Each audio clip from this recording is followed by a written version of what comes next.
Hi viewers, how are you? I am fine and safe. I think that you are fine and safe. Today I take a class in English.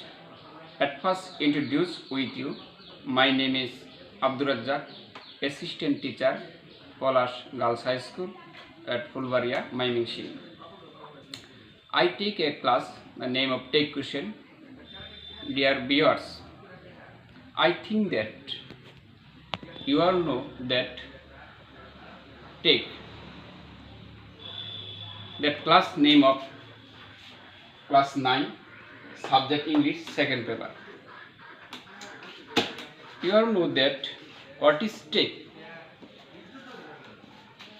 A take question is grammatical structure in which a declared or an imperative statement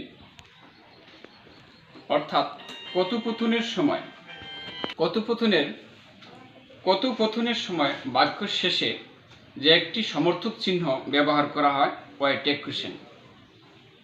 অর্থাৎ বাক্যের শেষে যে আমরা একটা questioning mark, বাক্যের শেষে যে একটা সমর্থক প্রশ্নবোধক চিহ্ন ব্যবহার করা হয় ওই টেক কোশ্চেন। ডিয়ার লার্নার্স, আমরা এখন ক্লিয়ার বুঝতে পেরেছি যে টেক কোশ্চেন। তো নাও let us go on the blackboard. For example, such as Kamal is a student. STUDENT student. Kamal একজন ছাত্র। টেক কোশ্চেন করতে গেলে আমাকে প্রথম করতে হবে প্রথম সাহায্যকারী বাক্য at first take সাহায্যকারী বাক্য that would at first say some rule of grammatical spell of take question.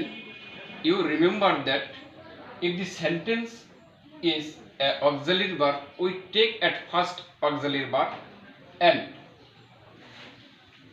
at last questioning mark. Let first take is আমাদের মনে রাখতে হবে যে বাক্যটি যদি অ্যাফার্মেটিভ হয়, প্রিয় বন্ধুরা, বাক্যটি যদি অ্যাফার্মেটিভ হয় তাহলে আমাদের নেগেটিভ করতে হবে, আর নেগেটিভ থাকলে অ্যাফার্মেটিভ করতে হবে। তাহলে আমরা দেখি বাক্যটি যেহেতু এখানে অ্যাফার্মেটিভ আছে তাহলে আমাদের নেগেটিভ করতে হবে। Kamal is a student, Kamal হয় একজন ছাত্র। তাহলে ইজেন্ট এর প্রোনাউন হি, বাক্য শেষে প্রশ্নবোধক চিহ্ন। কেমন? আরেকটা প্রশ্ন, আরেকটা এক্সাম্পল দিই, যেমন হি ইজ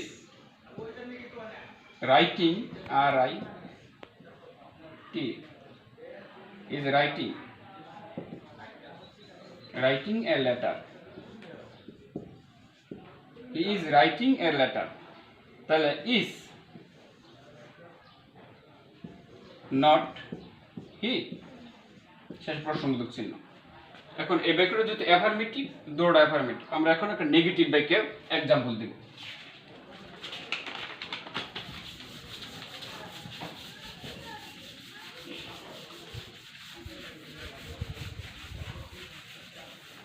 যেমন হি ইজ নট ওয়েল, সে আজ ভালো নয়। তাহলে এই বাক্যে দেখো তো বন্ধুরা, এই বাক্য হলো এটা নেগেটিভ। যদি নেগেটিভ থাকে তাহলে আমরা প্রদত্ত বাক্যে পজিটিভ করে অ্যাফার্মেটিভ করে নেব। তাহলে প্রথমে নেব সাহায্যকারী বাক্য ইজ, যেহেতু নেগেটিভ নট ব্যবহার করার প্রয়োজন নেই, তার সাবজেক্টের পজিটিভ ফর্ম হি, সাবজেক্ট নিব, সাবজেক্ট নিব, তারপর হি। তাহলে ইজ হি, তাই কি নয়? এটা হলো নেগেটিভ। আরেকটা উদাহরণ দিই, যেমন কামাল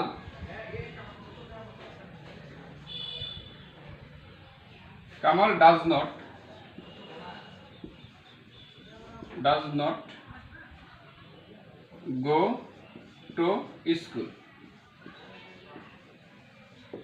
প্রদত্ত বাক্যে নেগেটিভ আছে কামাল, তাহলে এখানে যেহেতু ডাজ নট আছে তাহলে আমি ডাজেন্ট দেওয়ার দরকার নাই। তাহলে এবার ডো কামাল বাক্য শেষে প্রশ্নবোধক চিহ্ন এরকম। আরেকটা বলে যাই,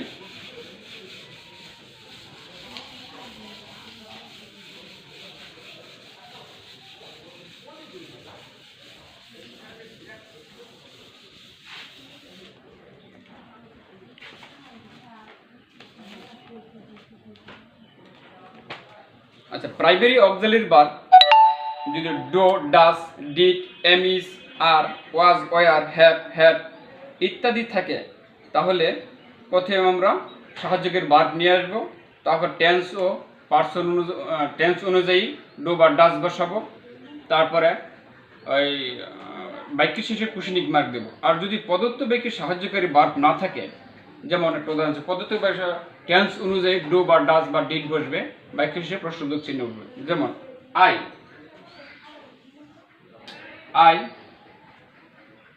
ইট রাইস, রাইস, আমি ভাত খাই। তো এই বাক্যে সাহায্যকারী ভার্ব নাই, যদি সাহায্যকারী ভার্ব থাকে এগুলো প্রেজেন্ট ইন্ডিফিনিট টেন্স, তাহলে আমরা কি নিয়ে আসবো?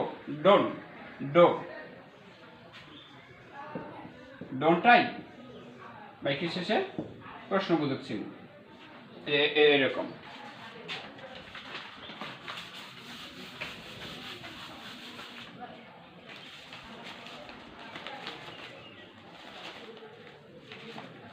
Auxiliary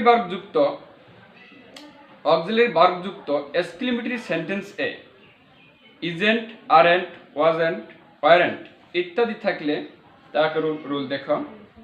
how beautiful the picture, how beautiful the picture, how beauty, BEAUTI, beautiful the picture, PICTURE, how beautiful the picture is। এই বাক্যে how beautiful the picture is কোনটা কতই না সুন্দর। তো এই বাক্যে আমরা দেখো তো সাহায্যকারী ভার্ব কি? ইজ আছে, তাহলে আমরা ইজ দিব।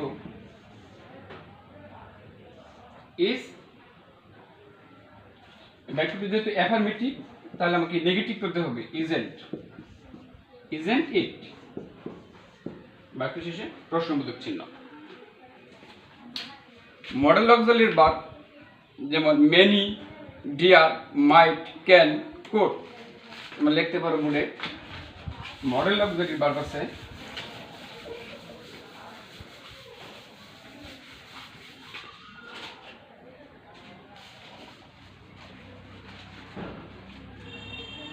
many, M-A-N-Y, many, may, M-A-Y, may, many, may, might,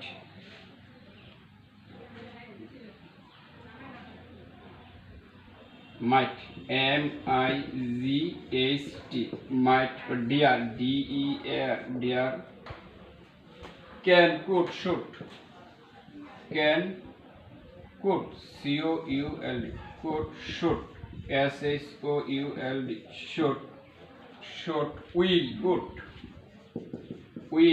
could, W-O-U-L-D, will, could, must,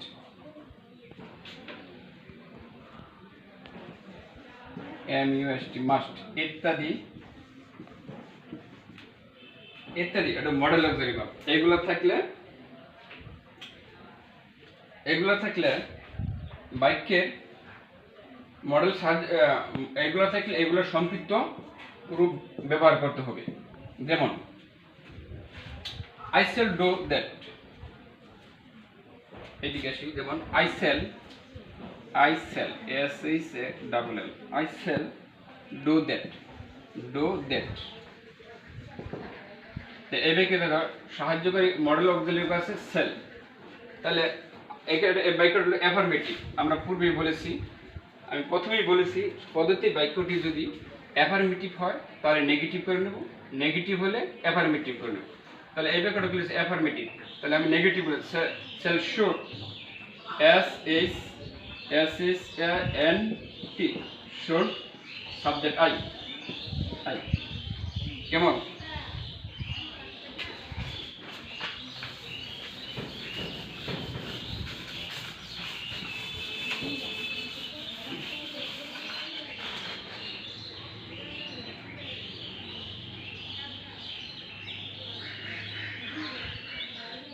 আচ্ছা বন্ধুরা, আরেকটা রুল লিখছি। কোন স্টেটমেন্ট যদি নিট NEED নিট অথবা নিট NEEDS নিটস বার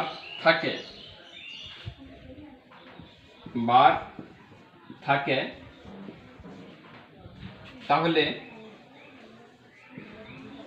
টেক কুয়েশন করার সময় tag question QUESTION tag question করার সময় নিট এবং নিটস এর পরিবর্তে NEED নিটস অথবা নিট NEED নিটস এর পরিবর্তে ডোন্ট বা ডাস বসে। DONT ডোন্ট অর ডাস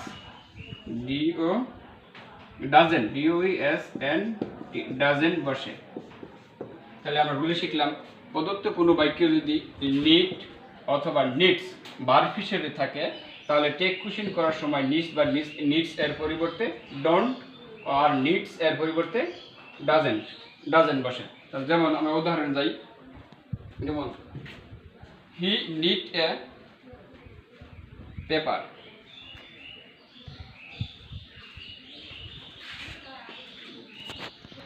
বন্ধুরা, যদি আমরা টেক কুয়েশনে এই রুলে শিখতেছি, যদি কোনো সেন্টেন্সে নিট অথবা নিডস থাকে তাহলে টেক কুয়েশন করার সময় নিডস এর পরিবর্তে আমরা কি দেব? ডোন্ট অথবা ডাজেন্ট বসে। তাহলে for example, I need a notebook. তাহলে এই বাক্যে দেখছো নিড আছে, তার নিডের পরিবর্তে হয়েছে ডোন্ট, যেহেতু অ্যাফার্মেটিভ সেন্টেন্স সেজন্য ডোন্ট। আই সাবজেক্ট আই শেষে কুয়েশনিং মার্ক। পরের বাক্যে যদি থাকে needs, he needs a piano. এই বাক্যে তাহলে দেখো এখানে নিডস আছে, নিডস এর পরিবর্তে যেহেতু অ্যাফার্মেটিভ সেন্টেন্স তাহলে সেহেতু ডাজেন্ট শি হবে, SHE। তো টেক কুয়েশন অনেক রুল বিদ্যমান আছে। আমরা আগামী ক্লাসে নেক্সটে পরবর্তী রুলগুলো নিয়ে আলোচনা করব। আমার মনে হয় তোমরা এই আমরা যে কয়েকটি রুল আলোচনা করলাম তোমরা আয়ত্তি করবে এবং খাতায় লিখে নেবে। তো বন্ধুরা, এই করোনা মহামারীতে যে যেখানেই থাকো ভালো থাকবে এবং সুস্থ থাকার চেষ্টা করবে, নিরাপদে থাকবে। যেন বাহির থেকে আমরা ঘর থেকে বাইরে হলে মাস্ক ব্যবহার করব এবং বাড়িতে আসলে সাবান বা স্যানিটাইজেশন দিয়ে হাত দিয়ে পরিষ্কার হয়ে নেব। Thank you very much, see you again.